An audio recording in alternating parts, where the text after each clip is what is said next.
Why are you not actively dating? Now, before you answer, because this is a video, I will not hear you anyways. The reason why I'm saying that is because this is a question that has been asked on Reddit. That was 24 days ago, and it got 1,100 answers. So, of course, as a dude who spends most of his days trying to help other dudes get laid, find a girlfriend, be in a happy dating life, I was interested in this anonymous poll on why single men are not actively dating. Okay, and interestingly enough, today we have tools like ChatGPT to literally ask, can you summarize those answers and give me the main reasons why guys are not dating? So that then we can run an analysis and see what are the fundamental reasons why men have stopped dating. Because this is probably something that you've noticed on YouTube, everywhere else. You have podcasts, interviews of men, and in general, they're saying the same thing, is that men are giving up more and more. And we might ask ourselves why that is. So this is what we're going to see today in this video. At the end of this video, or probably along it, I'm probably going to give you my honest opinion. You can take it, you can put it in the trash, or do whatever you want with it.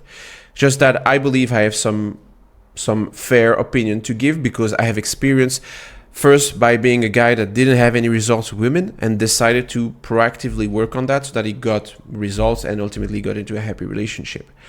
So there's probably some things that I'm going to read here that I'm going to make me cringe, things that are going to make me laugh, things that I'm actually going to agree with. We will see. Now, why should you listen to this video? Probably if you have an interest in understanding yourself.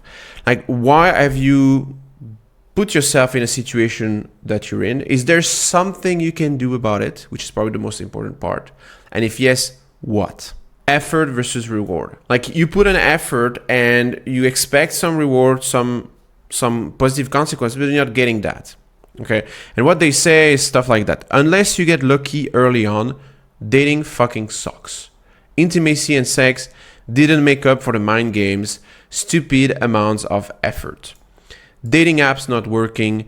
This is very common. I see that every day. Every time I speak to guys, it's always like, yeah, it's not worth the hassle. It's a lot of effort, and in the end, you're not getting much. A lot of guys, they put effort in a direction, but do they even know what is the correct direction? Ask yourself the question. Do you know what women look for in men in general? Do you know what makes a man attractive? How do you know that? Where did you get that information? Is it your mom that told you that? Is it a random guy on Reddit, like here? Is it a random guy on YouTube? How can you have reliable information?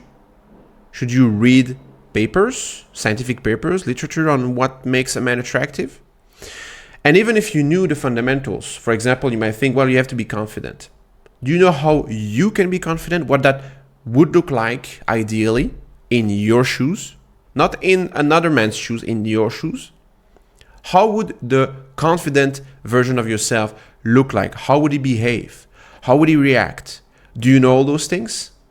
If the answers here are fuzzy, uncertain, then you probably don't know.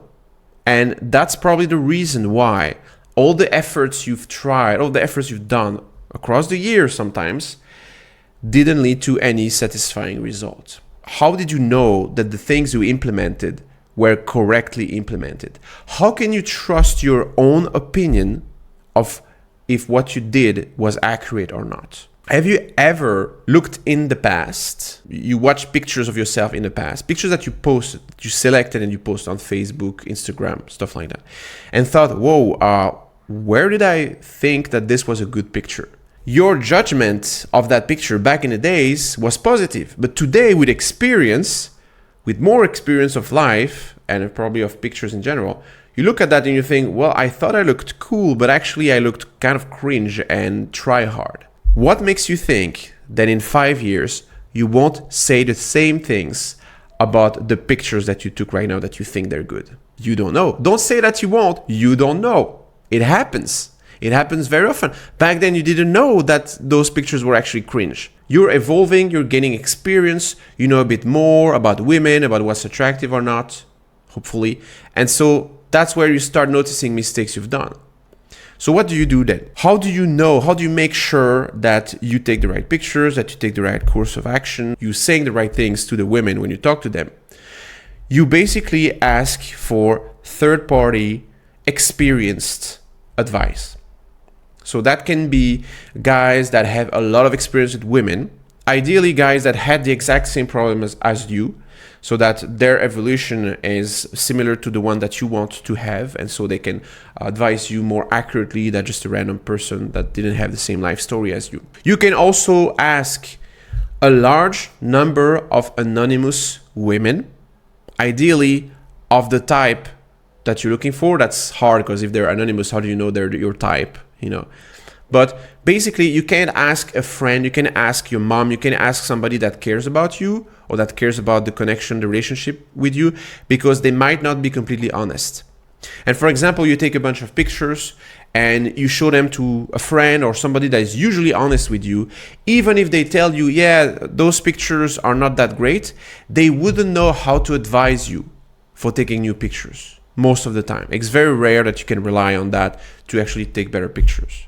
To speak just about pictures here. But it's the same for all the time. Like you will ask to a best friend, like a girl best friend you have, maybe one that has friends on you, oh, how can I be more attractive? She doesn't know how to answer that because she didn't theorize what she liked in men. And even if she did, it's her opinion, her particular opinion. Women, yes, they like a lot of common things in men, but they also like a lot of specific things. Like I often give that example of my girlfriend that, for example, thinks that Brad Pitt is not attractive.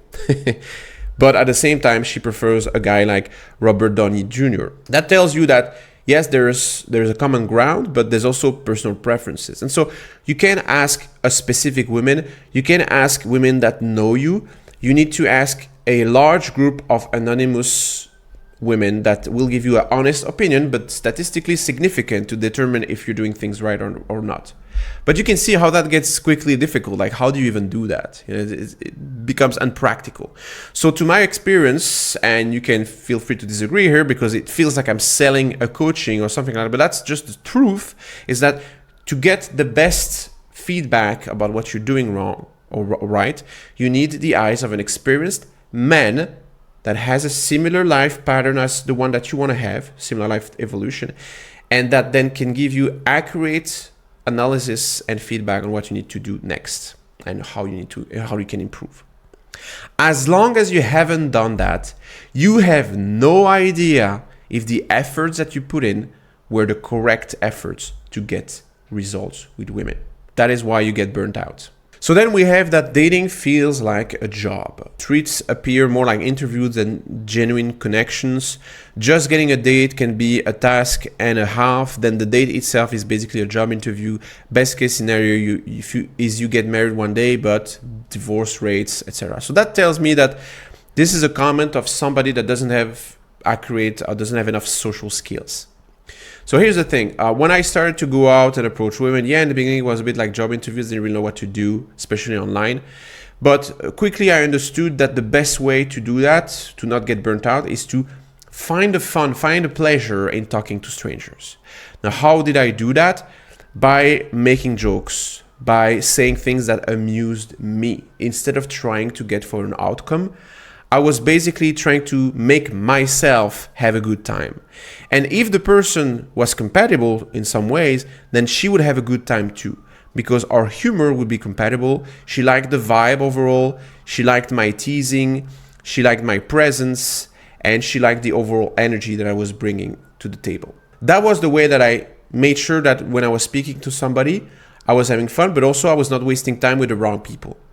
Now, as long as you're trying for a result, for an outcome with a particular person that you don't even know, you're always going to bring the bad vibes. You're going to be bored. It's going to be boring. It's going to be job interview. It's never going to work.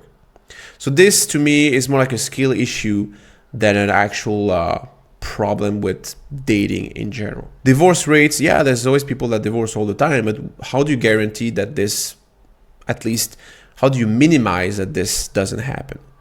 Well, you learn about what women find attractive in a man, and you keep being that attractive version of yourself, and you probably won't get any divorce anyways, unless she becomes crazy. But then again, it's about honing your analysis and assessment skills to not end up with the wrong people. By having more experience with women, you start to quickly evaluate, this is probably not the best woman. I mean, I can see some red flags here. I'm probably not going to go with her. That's experience. That's experience that helps you do that.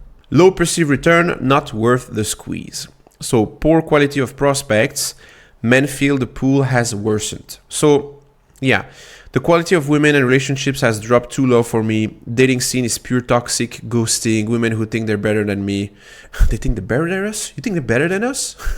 The reason why you think that the qualities of women is lowering is because your own quality as a man is not high enough to attract the higher quality women. That's just it. You're basically getting the crumbs that the other guys didn't want. That explains a lot, right? Because I can tell you there's amazing women out there. You just don't see them, you don't talk to them, or if you do talk to them, they're not interested. So that's why, you believe that that's the reality of life, but it is not. It doesn't have to be. And then this comment, 90% of women go to the top 0.1% of men. Where did that come from? That comes from dating apps studies. Because how do you do those studies in real life? You can't. I mean, how do you evaluate a person is top 1%? Like, what is top 1%? Just financially? What about humor? What about personality? What about looks? How do you evaluate looks? That's not measurable in real life. So what do that come from? That comes from dating apps, where they basically looked at the top 10% profiles of guys, and they realized that women were mostly matching the same guys. But this is normal. This is normal because if a guy is attractive in general, a lot of women will match him. If a guy is unattractive in general, a lot of women will not match him. The men that are attractive on dating apps are rare because it's a very specific environment where you need to understand the codes, you need to understand what women value and how to present yourself and take good pictures and show in a snapshot the best parts of you, which is super hard. Like, a lot of guys don't know how to do it. That is why women go for that top 0.1% on the dating apps. Don't get discouraged by that. That's just an artificial environment. Go out on a Saturday afternoon in your busiest city center, and you will look at the couples, and you will see most guys, they're not 0.1%. Yes, maybe one is a bit tall, maybe one is a bit handsome, but smaller. Maybe one is funny, but they all have at least something going on for them. And it's not always the same thing. Since I was 18, so it's been more than almost 15 years, I've been going out every weekend, and I've been approaching women every weekend. That means I've probably talked to more than 1,000 women easily. And this is not what I've observed, because I'm looking also at who they're talking to, who they're answering to, who they seem attracted to.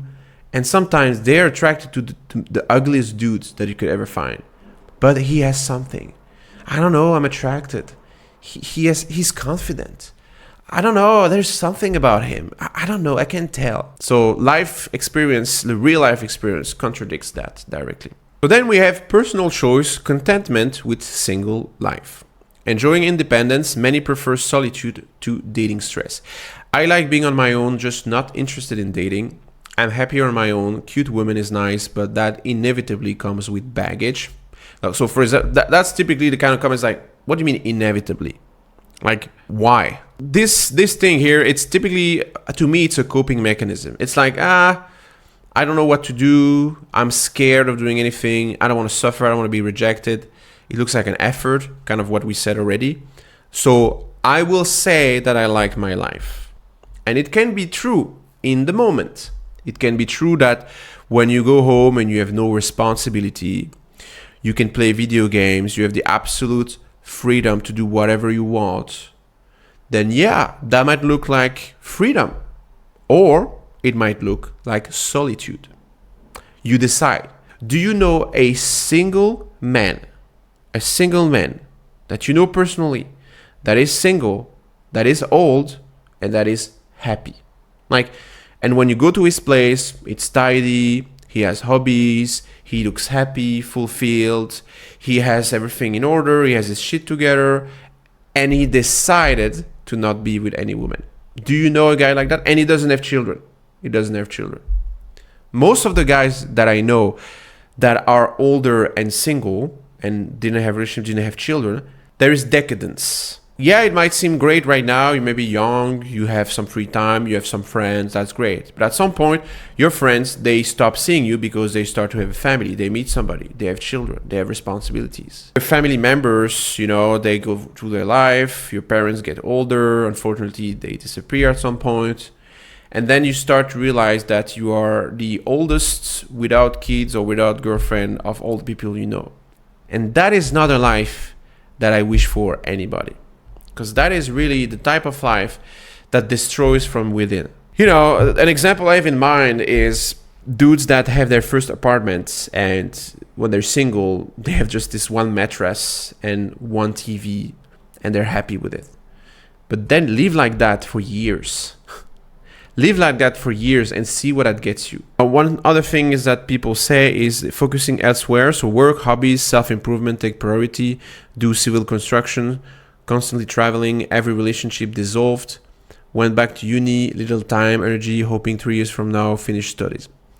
I was at university when I was talking to girls every weekend. That to me is just an excuse. You just don't know how to do it. And if you can spend like 2 hours playing games or watching movies during the week, you can spend those 2 hours getting out there, approaching women or talking to women in general.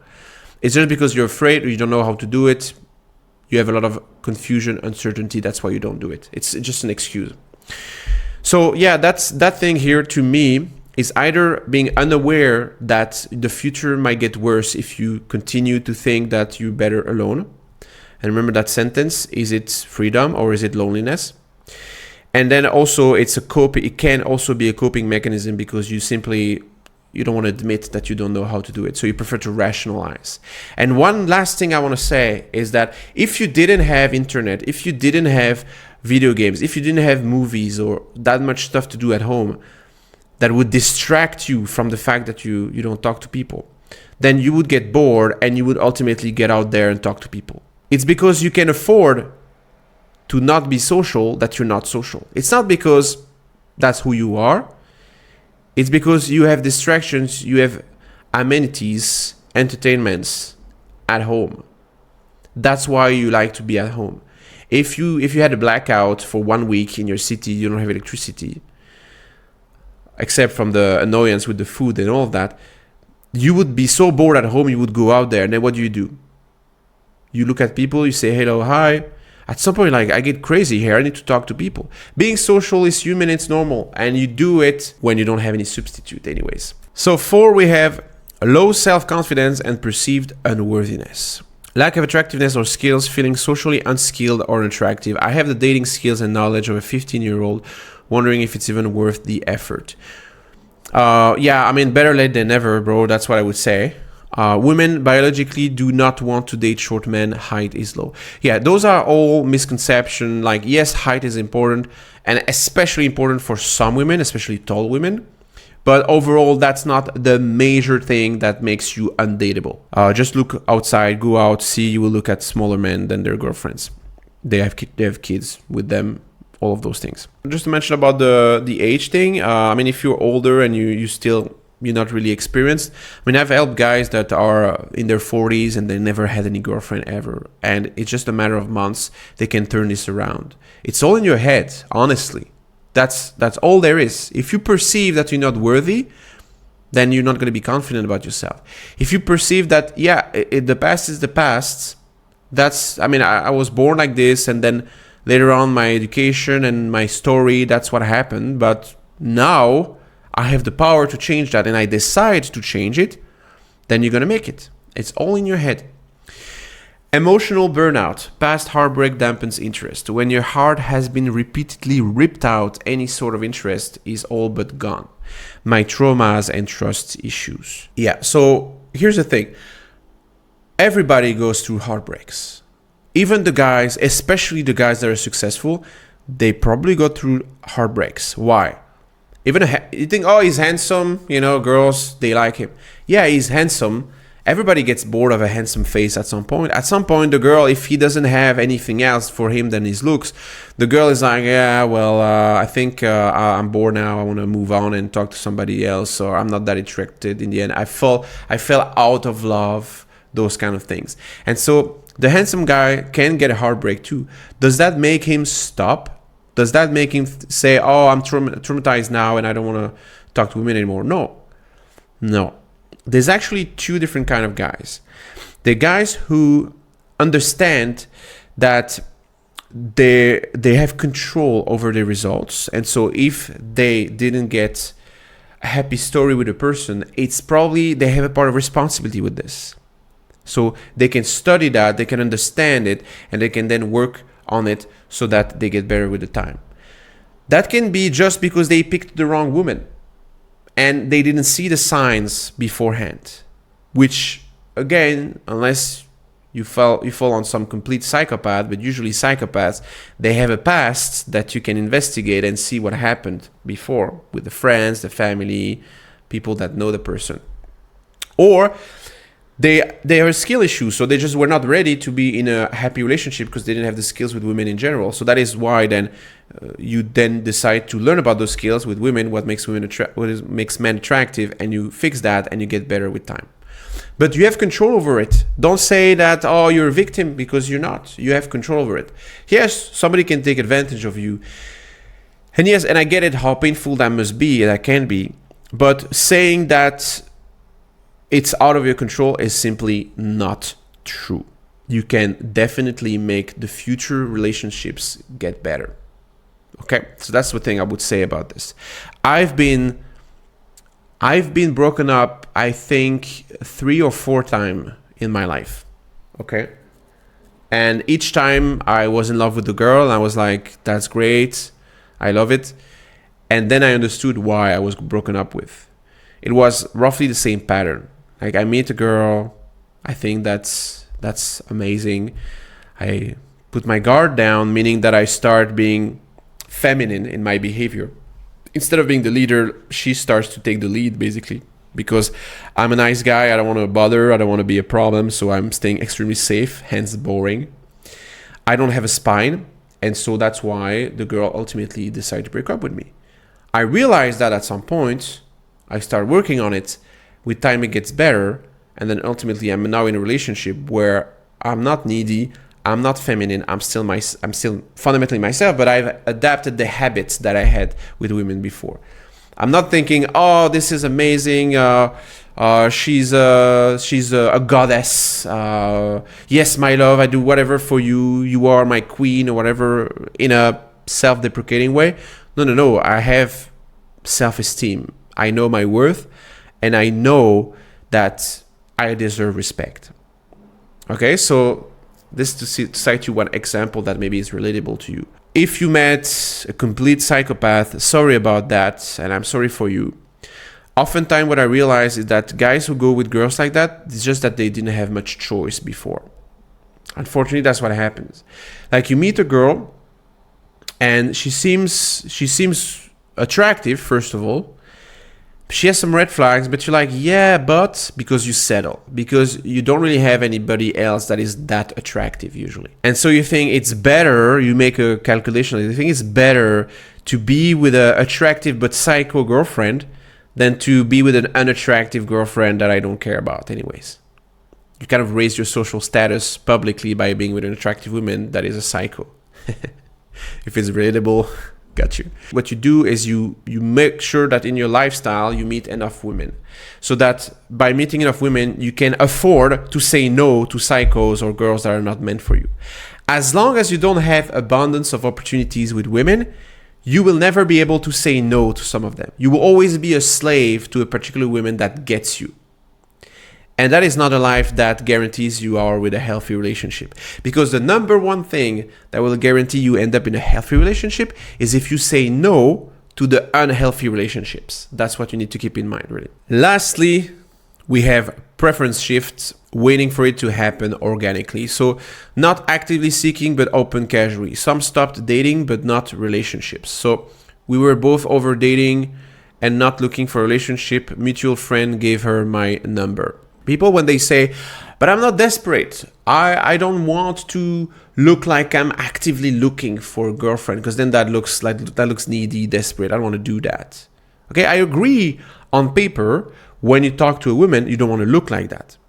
But if in your lifestyle you're not already talking to regularly talking to women, then you have to start being proactive about this. You have to change your habits somehow so that you're able to do that. And that starts with admitting that, yeah, you want to start taking action. If you don't do that, then you're going to end up at 55, 65 years old, still waiting for it to happen organically, naturally, because you don't want to look desperate. But at that point, you're probably going to be desperate, okay, or maybe in denial. How do you then make sure that in the particular interaction with women, you don't show that thirst, that desperation, by having simply a lot of opportunities to talk to attractive women? See, your overall agenda, I want to get a girlfriend, it's going to be distributed. The weight of that agenda is going to be distributed on each interaction you have. The less interactions you have, the heavier each of them will feel in terms of agenda. The girl will be like, yeah, I'm probably one of the rare occasions he has to get a girlfriend. And so that's why he's so needy. Okay? Or at least you know that yourself. If you talk to women every week, attractive women every week, then suddenly the weight of that big agenda is going to be distributed also on that. But like each of those instances are going to be less heavy. It's going to be lighter conversation. You're going to put less pressure on your shoulder because you know that if you screw up with that particular woman, you have another one the next week. See, so that's as simple as that. How do I still enforce a lifestyle where I meet women and I improve while at the same time not being needy, not being desperate in every particular interaction? Increase the number of interactions you have. That's it. And lastly, we have belief the right one will appear, focus on self, then love may follow. Women advise me not to try looking, it'll just happen. Why do you think that it's always women that will tell you, just be patient, love will come? Because women don't actively approach men. They don't actively send messages. They're more passive. They are in their feminine energy. They have already solicitations of guys talking to them. And so, of course, in that posture, they have to just be patient. Because there's nothing much they can really do, really, except improving their physique, working on their self-improvement as a person, and having more clarity of mind, knowing what you want, etc., having some passions. But they cannot do much more. It's rare that a woman will actively start approaching guys. It's rare. They don't do that. So that is why you will always get women telling you, no, dude, just you have to be patient. Love is going to come, love always arrives at the end. But because they don't know about all those men that are 65, 75 years old, that never got any girlfriend and probably never will, because they just maybe listen to the same kind of advice. They only talk and see the guys that are talking to them probably are therefore more attractive. And so they have this bias. Never listen to this. And in general, of course, never listen to women on what you should do as a man. They don't understand your reality. So if, on the other hand, you truly believe that, it's not a woman that told you that, ask yourself those questions. Do you meet women regularly or not? Because if you don't, just think about what I said earlier, it's going to be a problem. Second, if you do meet women regularly, but you're still not getting somewhere because, you don't know what to say, it's a bit awkward or whatever, you're not really smooth with them, then it's a skill issue. It means that you need to practice some particular ways of your own personality to express it in a way that is compelling, interesting, entertaining. So this is something that there is a ton of practice. Actually, now that we talk about it, totally not done on purpose. I just released an ebook of 80 pages on how to train your skills to talk to strangers. It's literally like social skills, not just for dating. It's for every interaction when you talk to people and you want to be teasing a bit, have some fun while still keeping your overall personality. So it's an ebook where I explain what's boring, what's cool, what's interesting, how you can do it yourself without being a comedian, without inventing stuff about you, just in a natural way, and with 3 core skills that you will practice basically, with some exercises, and also you can interact with the AI. I can explain how to do that. It's explained actually. And if you're interested in that ebook, then I would just send it to you. You can comment under this video. You can comment the word book, and I will basically send it to you. It's a PDF that I uploaded on the Google Drive. So I will just send you the sharing link of the Google Drive. It's public. And so you will be able to just read it.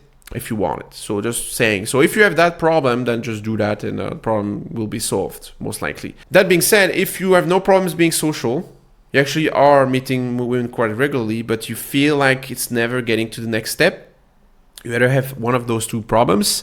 The first one is a looks problem, first impression problem. You're not physically attractive enough because you didn't take care of yourself the way you should. So there's something about your hair, something about your breath, something about the clothes you're wearing, anything that shows that, yeah, you're not really taking care of yourself as you should. You're not putting yourself in a good light. The second thing is that you just don't know how to escalate the intimacy, meaning that when the girl is there, she looks like she's having an interest in you, you don't know what to do with this. You're not leading to the next step. You're not escalating towards more intimacy, physically and verbally. And that is why things fizzle out and in the end you get nobody.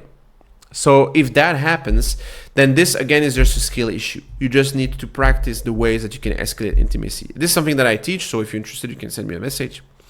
But in my experience, guys rarely have just that as a problem.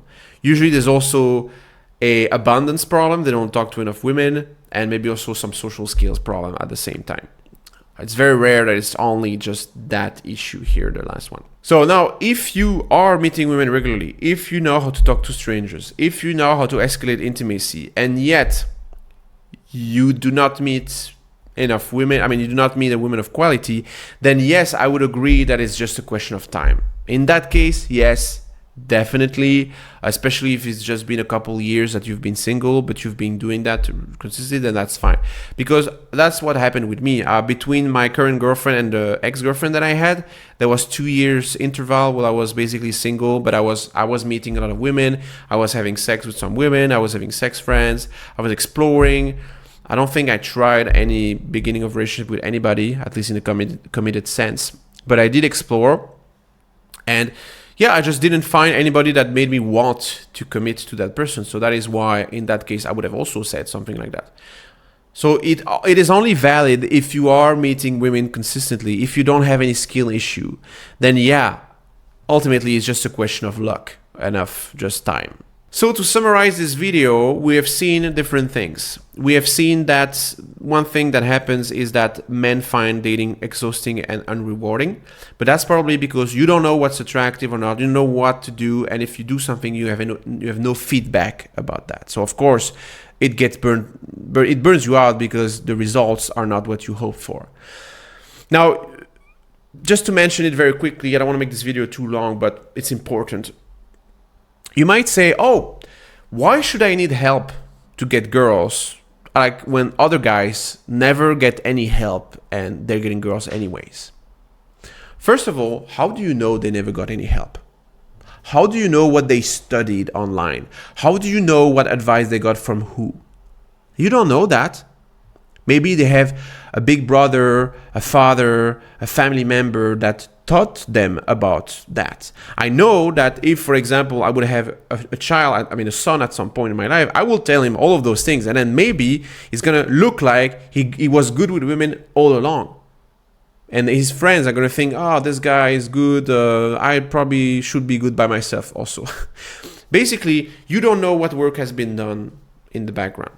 Okay, that's one thing I wanna say. Now you might say, well, I have some friends, they never did any of those things, they just met their girlfriend naturally and then they were good together. Yeah, that's luck. That's luck, definitely. Like, you can just be already a well-rounded person, you had nice education, you have social skills, you roughly know what women like or not because, you learn it from family or father or something like that. Or naturally you already were having a behavior of a confident person because you're confident already. And so you didn't need any particular help. Okay, but that is a very particular case. Most guys are not like that. And even if you see some guys in a relationship thinking, oh, I didn't need any help, you don't know how that relationship is actually going in the background. You don't know how long it's gonna last. Maybe this guy is making some mistakes sometimes and his girlfriend is raising her eyes in the sky and thinking, you don't know that. Okay, maybe this guy has work to do and he didn't do it and it's gonna cost his relationship in the future because maybe she's settling with him. See what I'm doing here? Stop assuming that men don't need help with women because of a simple principle. You are not a woman yourself. You don't know how that works. So you need to understand how that works, and you do it through being smart and getting some advice from experienced people. That is just the smart thing to do. It is smart. Okay? Smart. You want to be smart. You don't want to be stupid, right? So what do? You do the smart thing. Second thing that's happening, unfair standards. Feels like those women have, there's basically the crumbs. You're getting the crumbs because you're just not attractive. Some that say that they're simply happier, single, or occupied. That's either a coping mechanism, or you believe that you're actually happier like that, but you don't know how that's going to evolve with time. That's a risk. You take it at your own risk. And then self-esteem issues. So the past has traumatized you, but honestly, that's just you thinking that you didn't have anything to do with it. You're just a victim of your environment, and so therefore it's going to happen again, and so you preferably don't want to take the risk. But actually that's not true. You have control over results with women. If you know what to do and you apply it, then suddenly you get better results and you never get into the same situation you were in before. And then our organic approach only works if you're already meeting enough women right now. If you're not, then you have to do something about this. Like, you have to be realistic. Okay. Now, one last thing I want to do, and then we close this video, is that, listen, dating seems complicated and it seems like a lot of effort and all of that, but it doesn't have to be. Sounds like the beginning of a sales pitch, but that's not the point here. That's what I want to do. When I started going out and approaching women, the first couple of times, yeah, that was a bit scary. I was feeling a bit like self-conscious and all of that, even a bit later. But what changed is when I found a buddy, a friend, to go out with me at the same time and try to do that together. Suddenly I was not alone. So that's the first thing. You don't have to be alone doing this. There is a lot of men that could support you emotionally. There is subreddits. There is groups of people in your area, groups of singles, guys that are also talking about this stuff and they want to improve. Guys that are looking for a buddy to go out and improve. There's so many of those guys, you just don't hear and see them. That's it. So you don't have to be alone. That's the first thing. And then it doesn't have to be a hassle. It can be fun, legit, because you make some jokes, you joke around, you make some challenges with your friends. You say, yeah, this time you're going to try to say this, and then it's going to be like, oh no, I cannot say this. That's embarrassing. It's like, no, go and say beep, poo my pants just for the laws, And then you see what happens. The girl maybe is going to laugh. She's like, what the hell? Why not? And then you can even say, oh, that was a bet. I had to say that. That's it. It's basically the mindset of not taking this so seriously. Remember what I said earlier? Yeah, you are serious in building a lifestyle that allows you to meet women, but at the same time, for each interaction, you don't take it too seriously because you know that if you screw up, that's not a big deal. You're going to meet another woman next day or next week. Okay? So that's the mindset you want to have. When you have that, it is not something like it's an effort. It's actually like playing a video game. You don't know if you're going to win or lose, but in any case, you can just start over and play a new game and then learn. Okay? Right now, it doesn't feel like a video game because you feel like if you die in that video game, when you approach women, if you fail, then you feel you die in real life. Like you lose all your chances with women. That's why it feels like so difficult and confusing. But again, it doesn't have to be. So if you want me to help you, this is the sales pitch, although there is nothing to buy right now. It's that you can send me a message. You can basically send me a message. It's going to be explained under this video. I'm getting a bit tired at the end of this video, like my eyes. You can probably see them. I didn't sleep a lot. And so you can check that out. Send me a message. Ask me a question. We can just talk about a specific thing you have in mind, or we can just talk about how that could help you. Any of those things, yeah, there's no money asked by DM anyway, so don't worry about that. Everything we discuss is going to be free. And yeah, if it can help you be a bit more clear about the situation, that would be great, wouldn't it? So that being said, I'm going to stop this video here. Thanks for those who have watched it, because I know it's a long video. In any case, I will see you in the next one.